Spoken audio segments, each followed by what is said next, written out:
The Rangers and my Phillies are both 2 games up in their respective series, so perhaps they're on a collision course to face each other in the World Series.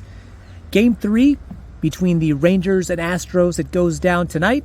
Let's crack open some more baseball cards. 2023 Prizm Blaster Box, 30 cards.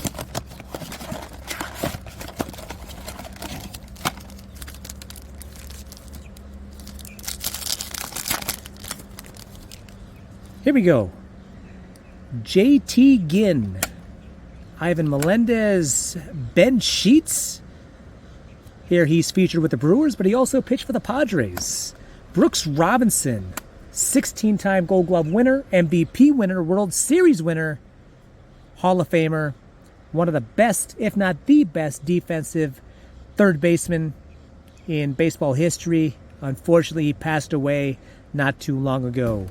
Eric Chavez, best years were with Oakland. He played for several other teams. He was good for 25 to 30 home runs a season.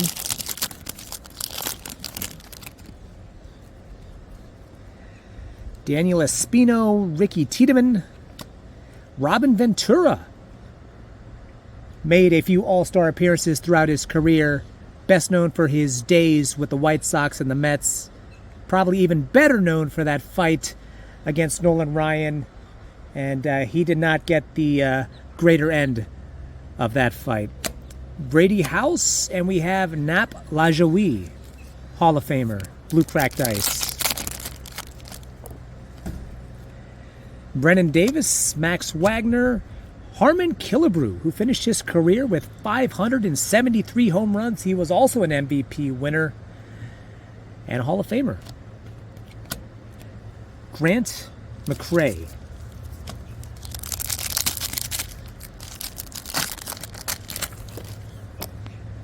Owen White, Mason Wynn. His first major league hit was thrown into the stands, courtesy of Pete Alonso. Lefty Williams, J.R. Ritchie, Willie Mack, Willie McCovey, 521 career home runs. Also the godfather to Barry Bonds. Emmanuel Rodriguez, Carson Whisenhunt, Juan Marichal, who made quite a few All-Star appearances. You know, the funny thing about him, he probably would have won at least 2, if not 3 Cy Young Awards. The problem is that in the first half of his career, there was no such thing as the Cy Young Award. And then when he was in decline, I think 1956 is when they first started giving out the Cy Young. And he did finish in the top 10 once in his career. He did have several top 10 MVP finishes.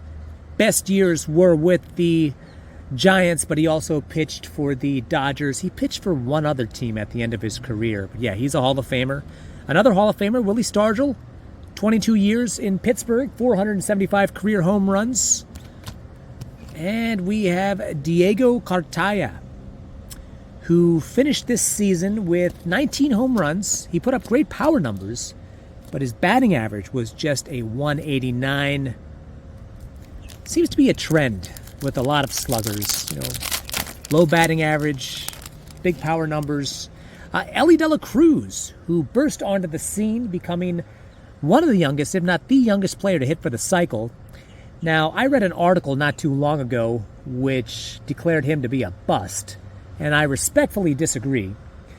Yes, he is wildly undisciplined at the plate, but he did finish in the top 3 in triples, as well as stolen bases. He is a vacuum out there between shortstop and third base. He does have power, but yeah, he finished with a 235 batting average, struck out a ton. But that happens a lot with younger players. I think he'll be a good player, possibly a star in the making. Same thing with Colson Montgomery.